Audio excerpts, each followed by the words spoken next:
Bismillahirrahmanirrahim. Assalamualaikum warahmatullahi wabarakatuh. Perkenalkan, nama saya Ella Mudaika dari kelas RPL 2C PIAUD. Di sini saya mau memaparkan sedikit tentang trial and error atau coba-coba.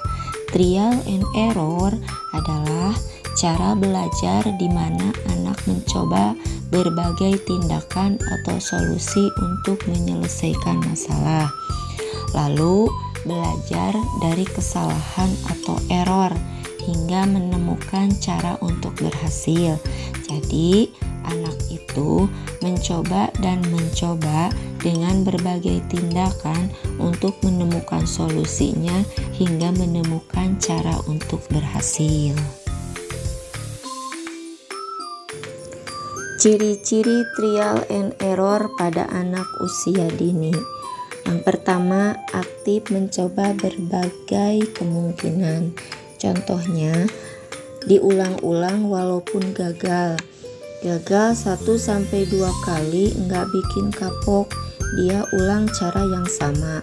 Lalu sedikit-sedikit diubah seperti masukkan balok kubus ke lubang bulat. Gagal, coba lagi, gagal lagi, terus sampai sadar, oh enggak masuk-masuk itu, baru pindah lubang.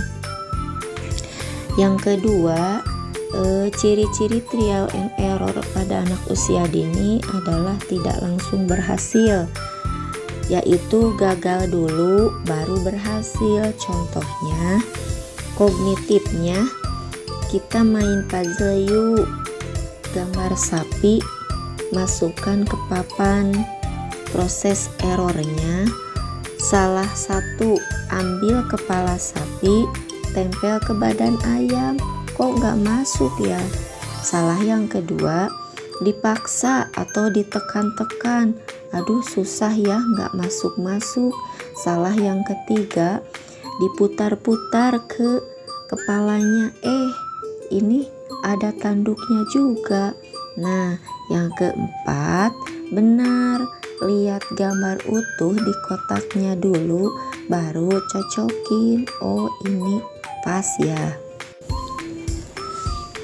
Ciri-ciri trial and error pada anak usia dini yang ketiga adalah belajar dari kesalahan. Pada anak usia dini, bahan bakar otak. Jadi kalau trial and error itu prosesnya, belajar dari kesalahan itu hasilnya. Anak PAUD otaknya justru didesain buat kumpulin salah, lalu diproses, lalu menjadi pintar. Contoh konkret, anak umur 3 tahun, nuang air ke gelas. Yang pertama kesalahan, nuang kepenuhan lalu jadi luber, lalu basah, kalau kena marah. Yang kedua, ngamatin, oh kalau banyak tumpah ya, terus bajuku basah, nggak enak. Yang ketiga, ngeh pola, otak bikin rumus, banyak air itu pasti bakalan tumpah. Yang keempat, coba baru. Nah, si anak besoknya nuang dikit-dikit, berhenti, nuangnya sedikit-sedikit berhenti ya, lihat dulu. Terus yang terakhir berhasil, ternyata enggak tumpah, lalu disimpan di otak, nuangnya dikit-dikit aja biar enggak tumpah. Yang keempat, di sini menunjukkan rasa ingin tahu tinggi, berarti otaknya lagi haus untuk belajar atau segala ingin tahu. Rasa ingin tahu sama dengan mesin utama anak buat belajar bahasa dan problem solving. Kalau anak diam saja, nggak nanya, nggak bongkar-bongkar, justru itu yang red flag. Contoh rasa ingin tahu tinggi. Yang pertama, anak suka bertanya-tanya. Ini kenapa? Ini apa? Terus kelakuannya kayak gimana?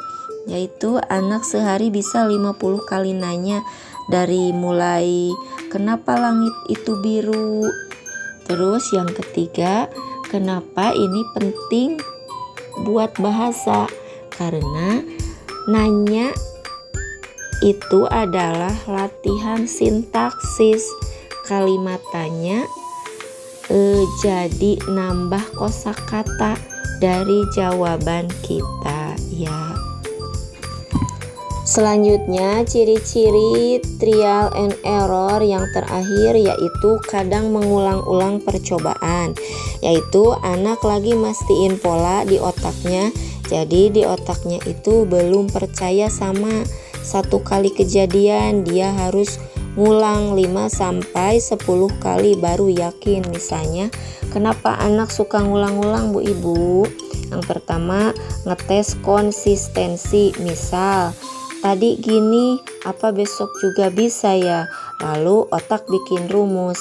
Yang kedua, nikmatin prosesnya. Nah, pas berhasil ada dopamin atau hormon hadiah di otaknya. Diulang lagi biar ngerasain aku bisa. Contoh untuk umur anak 4 tahun adalah contoh warna. Ngulang-ngulang sampai pucat warnanya. Kasusnya, dikasih cat air biru dan kuning. Prosesnya yang pertama, campur dikit lalu menjadi warna hijau, lalu anak senang. Yang kedua, tambah biru lalu menjadi hijau tua, lalu aduk terus. Yang ketiga, tambahkan yang banyak yang kuning, lalu kok jadi hijau muda ya. Selanjutnya ada manfaat trial and error pada perkembangan anak. Yang pertama, melatih problem solving atau pemecahan masalah. Yang kedua, mengembangkan kreativitas. Yang ketiga, meningkatkan ketekunan dan daya juang. Yang keempat, membantu anak memahami sebab akibat. Yang kelima, membangun kepercayaan diri anak. Selanjutnya ada peran orang tua atau guru. Yang pertama, memberi kesempatan anak untuk mencoba sendiri. Jadi harus memberi kesempatan kepada anaknya untuk mencoba sendiri. Yang kedua, tidak terlalu cepat membantu. Jangan dulu cepat-cepat dibantu sama orang tua atau gurunya, biarkan dulu sama anaknya, suruh mencoba dengan sendirinya. Yang ketiga, memberikan dukungan saat anak gagal. Jadi kalau gagal itu harus didukung, didorong, dikasih semangat, dikasih support sampai dia berhasil anak itu. Yang keempat, menciptakan lingkungan yang aman untuk bereksperimen, yaitu tempat dan suasana, sikap orang tua atau orang dewasa yang bikin anak berani salah, berani coba, dan enggak takut dimarahin kalau gagal. Selanjutnya, kesimpulan. Trial and error menjadi proses penting di mana anak belajar melalui percobaan dan kesalahan hingga menemukan solusi yang efektif. Ini sangat berperan dalam mengoptimalkan kemampuan berpikir anak, terutama ketika anak diberi kesempatan untuk bereksplorasi dalam lingkungan belajar yang mendukung. Sekian pemaparan dari saya, semoga bermanfaat. Wassalamualaikum warahmatullahi wabarakatuh.